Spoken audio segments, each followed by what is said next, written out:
up, y'all? This DK from Not My Child. Came here today at Butch Fitness. We got Charleston White coming in here, Mr. Controversy, talking to the kids. I got my man Adrian, got my man BJ who run the gym. Something small. He ready to drop in, drop some truths, take some pictures with the kids. That's what we're about, man. We're about to change these kids' future one kid at a time. We're trying to bring somebody that's controversial to help us change these kids. Man, Adrian over here. Yeah, man. Like I said, man, at the end of the day, man, we're just trying to show them something different than what we got. At the end of the day, that's what it's about. We can change one, we done our job.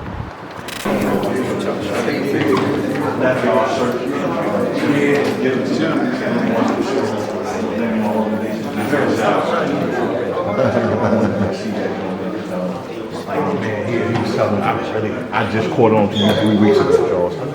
I was at work for 4 hours getting paid, watching you, bro. I love what you're doing, bro. You got a real message. Get all that negative stuff everybody trying to put with you. I see the positive behind what you're doing, bro. I threw the character in there, man, because I know what we got to compete with. Right. I know the man who put on the suit, tuck his shirt tail in every day, ride by the kids, they laugh at him. He the square. Right. So I threw the character in with the bullshit, like a pot of gumbo.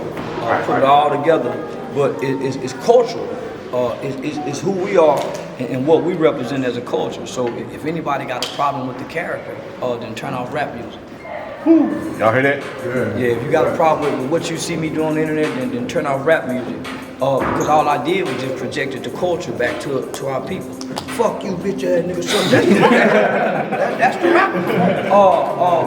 When they say, when a rich nigga wants you and a broke nigga can't do nothing for you, who you think they talking to? Niggas like us. Right. Yeah, and so when I started having altercations with them, rather than them embracing me, homie, the industry been working against me. Right. Because the message is, y'all playing, y'all leading us astray. There's two sides to the story that they rap about. There's one side, the gangster, the big homie, the killer, but then there's another side that said he ain't never getting out of prison. And now he's sleeping with a boy, but he's still gangster. He's sleeping with a boy, but he's still gangster. You see what I'm saying? He's still real, but he's sleeping with a man. They don't tell you that part. But you don't find that part out till you got 20 years and you run into big homie. So I started realizing, homie, most niggas don't get the truth till they go to prison and come home and realize it ain't what we thought. I didn't have to go, and I'm letting everybody else know, homie, you don't have to go. You don't have to go. I already did the time when my son was there. I did his time. My son is 12. Makes great choices and decisions because I exposed them to it. I let them see it. I took him to the neighborhood so he can see it up close and personal. And so now, whenever he want to make decisions, I ask him, which one of them niggas you want to be like? You see, now all these other kind of men, because you might not want to be like me, so I don't let you see other men. So you pick the one you want to be like, because somebody got to replace the nigga in front of the store asking for money. Somebody got to replace all these people that we see. So somebody got to fill those shoes. So y'all listen to what he's saying, man? Yeah, somebody got to fill in them shoes. Your uncle that's drunk, that everybody talking to come through, somebody go fill in them shoes. The stepdaddy that's on the couch, that's mad at the woman mistreated, somebody got to fill in them shoes. You see what I'm saying? So that's why it's imperative that we get to see all kind of men. Not just the good ones, the good, the bad, and the ugly. Which one you want to be? Because you're going to be one of them. Or you can exceed past them. And so the path y'all on, homie, y'all going to exceed past what y'all see in your daily lives. That's where these men come in at. They can breathe the life into you that you're going to need even when they're not around. So they're equipping you for the journey. Because on the journey, there's going to be obstacles, there's going to be barriers that's already there that you have nothing. It's out of your control based on who you was born to and where you're born at. So those barriers are already there. They're giving you the tools to overcome them. Even if you go to jail, even if you go to prison, some of the things that you've learned and they've taught is going to be a tool to help you get through that. So you can make it to your final destination. And nobody knows that but God. That's why I tell them they are my second chance. Yeah. I fucked up. You know what I mean? They my second chance. And that's what we do with the gym. Make some training. I'm training most of them. Yeah. Or I coach most of them. Yeah. You know what I mean? So I like I tell them, they my second chance, man. I just want to. This is how you right your wrongs. This is why I started. All my niggas who come home from prison, all of them that killed somebody. I'm from Dewberry. My brother just came home from doing. So this is how I figured out how to right our wrongs. Man, let's go mess with these kids. So the niggas that's really real, that's kind of still straddling the fence, they may come talk one time and they ain't coming back because it'll make them feel hypocritical. Because as they looking out talking to y'all, they gonna see themselves in one of y'all. And the nigga be like, nah, homie, I can't do this no more. They gonna go back and try to get their life together before they come back before y'all. So this is how I believe we get to go to heaven, homie. For all the wrong we did, man, let's go pour into them kids. And I think that's how we balance out everything. I'll say this, man.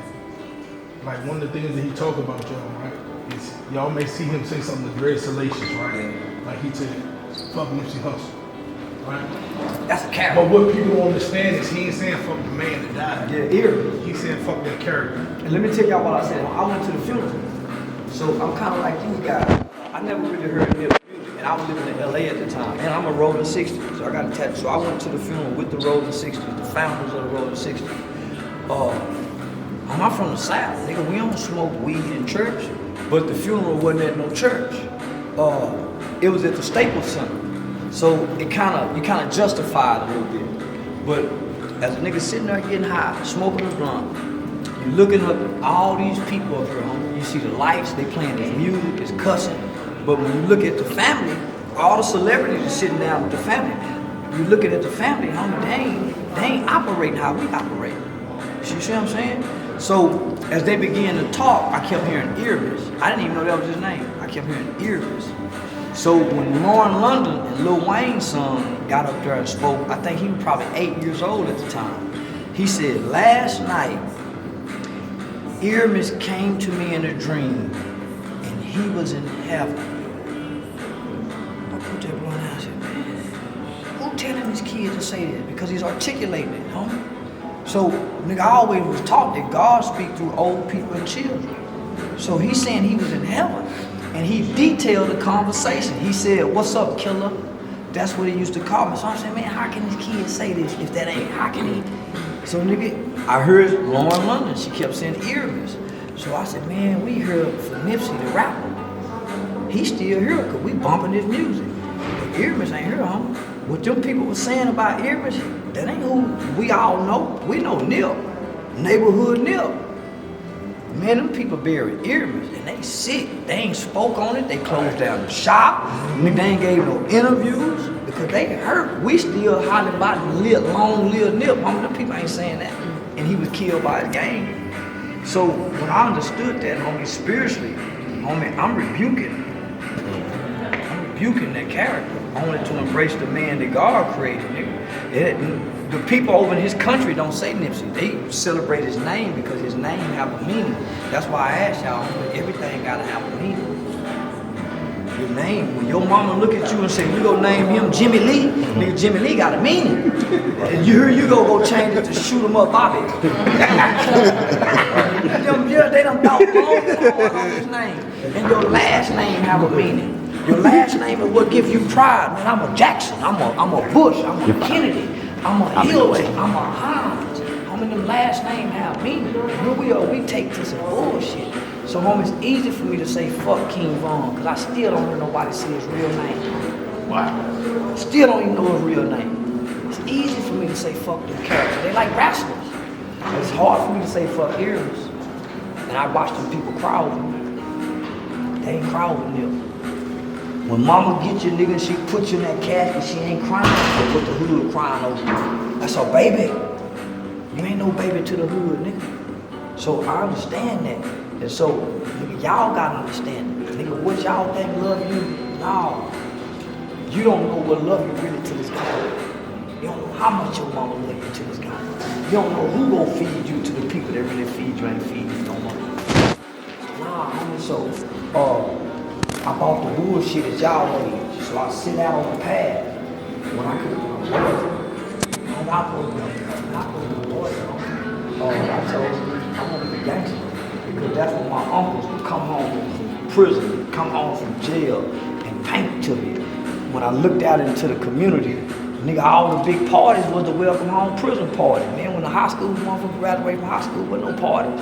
we going to the prison party, so I want the prison party. I want those accolades because I want to be a man, and we think gangsterism is what solidifies manhood, and it ain't. Nah, man. What your mama, the women, and the children say about you, nigga, that's who says what's great, not the partners. Yeah, because we overlook your bullshit just to say you was great. But the children and the women in the community, the women that see you at the store, the counselors, man, what them people say about you, homie, has way more weight than what the hood clap for. Yeah, they gonna lie to you. Who gonna lie to you? My man here can tell you this. I do 90% of the funerals of gun violence out here. Wow. I speak at these funerals, right, for free. And I repeat this at every funeral. It's no, you gonna hold your homie down or your mother gonna look down. Which one you trying to do? Because holding your homie down, I have, the last funeral, what I do, I put the mother in front of the coffin. Had her looking down, giving reality, man. Which you gonna hold your homie down out here, y'all going back to get revenge? Somebody else is next. 14 years old. My mentee. Somebody else is next. And so, man, I'm out here hard grinding, man. And like 3 weeks ago, Charleston, I found out who you was. I said, man, this dude doing the same thing I'm doing out here for these kids, man. So, man, I love your movement. Well, that's what made me start saying, fuck the Crips and the Bloods. I lost a 15-year-old kid. He was a Blood. And he was a gorilla. And they probably the worst gang in Fort Worth, homie. They 8 gang. They do more killing than and they all babies. I've been working with them since they was all kids. 8 gang. Applying pressure every day. Homie, whenever time to bury him, homie, the mother had insurance, but the funeral, the church and the funeral home, they go let her pick this big old casket where she gonna need another $10,000 to bury her. Man, why y'all gonna do the woman like that, homie? So I started looking at the preachers fucked up. So now, nigga, we trying to raise money. Ain't no blood niggas putting in. Nigga, ain't no blood niggas. So now I'm looking at the gang banging niggas fucked up. Even when we having a barbecue for the little nigga, homie, these niggas ain't even put in for the meat. Nigga, why would they won't even put in, but they down at they getting plates though. So nigga, I said, man, fuck you, nigga. That's what made me start saying fuck gangs, homie. Cause this the other side of it that they ain't rapping about. This the other side, nigga, that they won't talk about, homie. Nigga done went and shot up this whole block and nobody got insurance. Everybody mama, every nigga got to die, their mama got to beg. Homie, you know how shameful that is? Yeah. Nigga been online showing his money all down his own. He got $20,000 worth of guns, but when he died, his mama got to have a burial GoFundMe. Homie, that's the most shameful thing in the world. And everybody know your son was kicking up dust in the killer. Now she got to come back in the bed. Nah, man, don't do mama and them like that, man. Mr. Gregory told me one time, homie, I was like 16 years old, in the boys' home. That nigga said, say, man, when you get out of here, he took me for a walk. I thought it was the meanest shit in the world. He took me for a walk, man. He said, yeah, man, when you get out of here, man, put insurance on yourself so your mama don't have to bury it. I said, man, what kind of man to tell a kid that? But I was playing gangster. Cause my mom, nigga, I'm gonna kill and put in work for this. But man, that was the most realest shit he said, homie. And my mama been keeping insurance on me ever since I came home from the boys' home. So now, I'm saying to myself, homie, when I go to the prison visitation room and see my brother and look around, nigga, ain't nothing but mama and them in there. Or whatever little girl that love you for a little while, your sister and your grandmama. There ain't no homies in the visitation room. There ain't none in there. Nigga, when you go to jail, ain't nobody they go pass by your mama house and see her grass need to be cut. Nigga, they ain't gonna go by there and cut her grass. Her car gonna be broke down, homie, it might just be needing an alternator. Hey, now nigga know that, man, Miss Shirley Carr been down there for a week, man. Ain't nobody, man, one of your partners gonna do it, homie. No, see, Miss Shirley, that's my grandma. Ain't none of them, man, none of them. Nigga, when your sister, when one of your partners start messing with your sister and start jumping on her, nigga, ain't none of your other partners gonna tell you, nah, nigga, such and such, that's the homie's sister, don't do her like that. Nobody. So, homie, when I realized that, homie,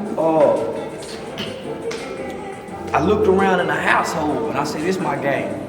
Mama and them. My sister, man, my niece, my kids. Then I started realizing, man, I gotta identify with my kind. Because it's something more than just mama and what's in the home that I want to become a part of a family with. So I started looking for my people. Nigga, my people want to start fucking over.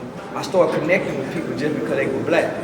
And that was the biggest mistake that you could make. I started connecting people just because they were from my neighborhood. And I was not recognizing that you connect with people by their actions. Like minds, like hearts, like actions. If you steal, go hang with people that steal. If you rob, go hang with the robbers. So that's how you identify your kind, by actions. Look at the action. Nigga, that's how I know that's my nigga, by the action. Because we all kind of do the same things. We all kind of have similar hearts. My partners that rob, I don't fool with them niggas. Don't have nothing to do. Typically hang with this kind right here. So look at what niggas do. That's how you see who you should be hanging with, about what they do. Fuck what they say. That's all I gotta say.